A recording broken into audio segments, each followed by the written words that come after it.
Right now, your phone is somewhere within arm's reach. You probably checked it in the last few minutes. You might be watching this on it. And at some point today, you picked it up without deciding to. Your hand just moved. The phone was already in your palm before a single conscious thought was formed. You didn't choose to check it. Your body just did. Most people assume they know what that means. They're addicted. They have no willpower. They are weak in a way previous generations were not. But that explanation is wrong. And the real one changes how you see every craving, every impulse, every moment of restlessness you have ever felt. Because what happened when your hand reached for that phone had nothing to do with weakness. It was your brain doing exactly what it was built to do, in the wrong century. Let's start with what your brain actually is. It is not a modern machine. It is not optimized for offices or apartments or notification badges. It is a 300,000-year-old survival system, running inside a world it was never designed for. And that system has one core directive above all others. Pay attention to anything that might matter. For almost the entire history of your species, novelty was not entertainment. It was information. A sound you hadn't heard before could mean a predator. A flash of movement at the edge of your vision could mean food. A change in someone's behavior could mean danger to your camp. The humans who ignored novelty died. The ones who checked, who turned their head, who investigated, who could not let an unresolved signal go, those are the ones who survived. You are descended exclusively from the ones who checked. That impulse in your chest when a notification appears, that small, insistent pull, is not a flaw in your character. It is the inheritance of every ancestor who lived because they did not look away. Now, here is where the science gets specific. In the 1950s, a psychologist named B.F. Skinner was running experiments on pigeons. He wanted to understand how reward shaped behavior. In one version of his experiment, pressing a lever produced a food pellet every single time. The pigeons learned it quickly. They used it when they were hungry and ignored it otherwise. Predictable reward produced predictable behavior. Then Skinner changed one variable. He made the reward random. Sometimes pressing the lever gave food. Sometimes it gave nothing. The pigeons became obsessed. They pressed the lever compulsively, far more than when the reward was guaranteed. Uncertainty didn't reduce the behavior. It amplified it to the point of frenzy. Skinner had discovered something that would take decades to fully understand. The brain is not most activated by getting a reward. It is most activated by the possibility of one. In 2003, neuroscientist Robert Sapolsky published research that showed exactly what was happening inside that gap.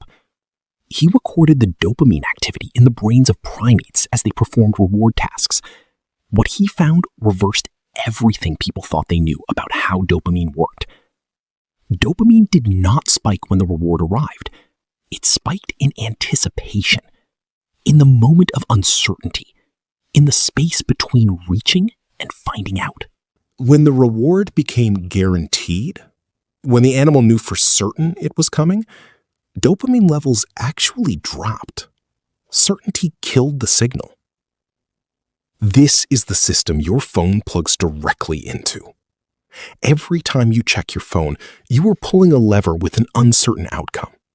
Maybe there is something there. A message from someone you love, news that changes something, a reply you have been waiting for, or maybe nothing. Just the same screen you saw 11 minutes ago. Your brain cannot know until you check. And that uncertainty, that exact gap between reaching and finding out, is the most potent trigger the human dopamine system has. You are not checking because you are weak. You are checking because your brain is responding to uncertainty the same way it always has, the same way it kept your ancestors alive. The phone did not break this system. It found it, and it was engineered to use it. This is the part that tends to land differently when you actually sit with it. The designers who built the platforms you use understood this system before most neuroscientists had finished explaining it. The variable notification, the pull to refresh, the unread badge that resets every time you clear it. These are not neutral design choices. They are the Skinner lever, rebuilt for a device that never leaves your hand. Former Google design ethicist Tristan Harris described the smartphone as a slot machine in your pocket, not as a metaphor, as a precise mechanical description. The slot machine works because you cannot know the outcome until the reels stop. The phone works for the same reason. You cannot know what's there until you look. And the industry that built these systems did not invent a new human weakness. It surveyed every weakness that already existed and built the product around the deepest one it could find. There is a word for what happens to a brain exposed to unpredictable reward on a continuous schedule: sensitization. The seeking circuit does not habituate. The way it gets bored of a guaranteed outcome. It gets more responsive, more insistent. The reach happens faster. The discomfort of not checking arrives sooner. Which is why you have picked up your phone to check for something and cannot remember what it was by the time the screen turns on. The seeking was the point. The finding was almost incidental. Here is what this means for the life you are actually living. Your attention is the most valuable thing you produce. Not your labor, not your output.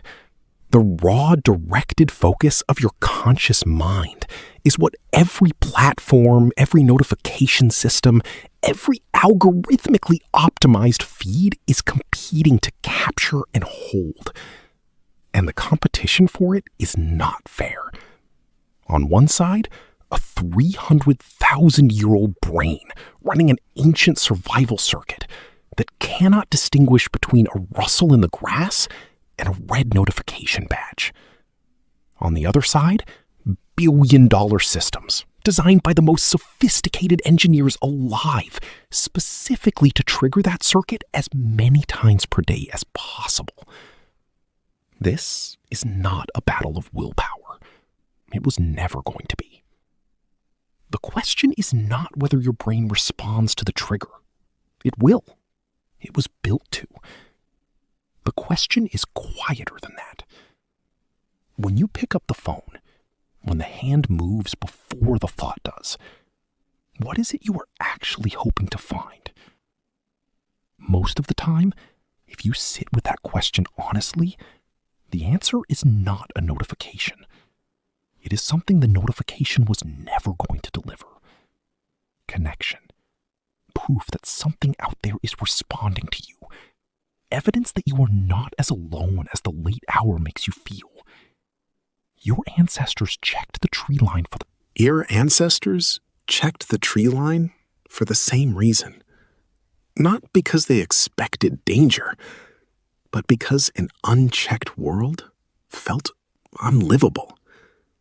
And the checking itself, the act of looking, of reaching, of staying alert, was the closest thing to control they had.